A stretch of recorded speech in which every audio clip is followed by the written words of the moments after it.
a minute, who is waiting in front of us. Holly, welcome to the Select Committee. The floor is yours. Thanks. So it made sense in the 1960s to accommodate transsexualism by slightly modifying the category of legal sex so that instead of tracking biological sex and biological sex assigned at birth in the rare cases of intersex people, it instead tracked mostly biological sex, but also the sex reassignments of transsexual people. This was a tiny cohort of people experiencing serious distress about their sexed bodies and who had generally undergone sex reassignment surgeries. Social transition was thought to be a far more effective response than any medical treatment aimed at reconciling the person to their biological sex. And of course, with such small numbers of people involved, doctors' only thoughts would have been how best to alleviate the suffering of their individual patients. Consulting with women, I'm sure, would have occurred to none of them.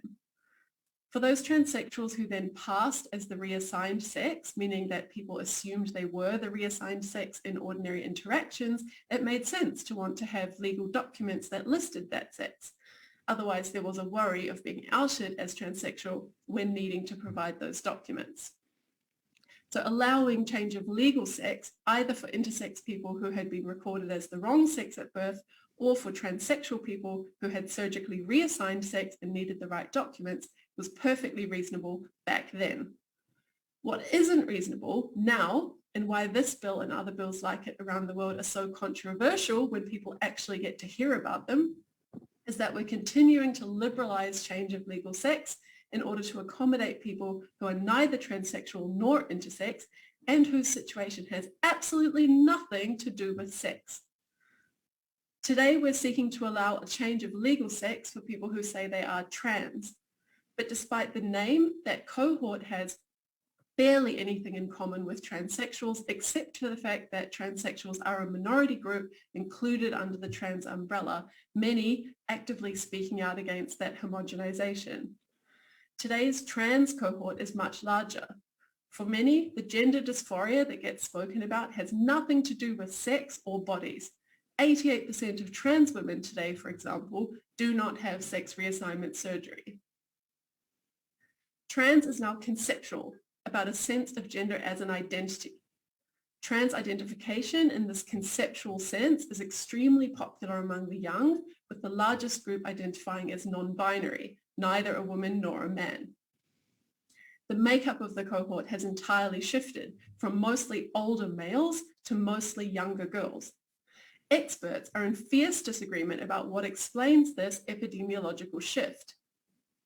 Some think it's a social contagion, a preoccupation with ideas about gender and social practices associated with gender presentation taking the place of the goths and punks of the past.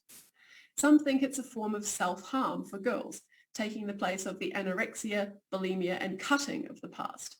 Many are concerned about the high numbers of gay kids and autistic kids now identifying as trans. Activists tend to dismiss these concerns, saying it's simply that it's easier to be trans today, so more people feel comfortable coming out. But they don't have any story to offer about why it's now suddenly girls, not boys, who are trans, or why there's such a high correlation between trans identification in young people and autism diagnoses and same-sex attraction. Some people say they're trans for political reasons, to smash the gender binary. Trans was something to do with sex in the past, but it isn't anymore. Why would we then be talking about protecting trans people by liberalizing the category of legal sex to include identities? Perhaps if there was absolutely nothing else at stake, it wouldn't matter, but there is, namely all the existing people whose biological sex actually makes a difference to how their lives go. Now, of course, some activists say that sex is a spectrum or sex is a social construct, but this is postmodern nonsense. And I think the New Zealand government knows that sex is real because it takes seriously issues that depend on it, like sexual harassment in the workplace. Women are angry about the government going along with an ideology that makes incoherent effect about their lives, turning the reality of sex into a mere subjective identity that a person of any sex can claim.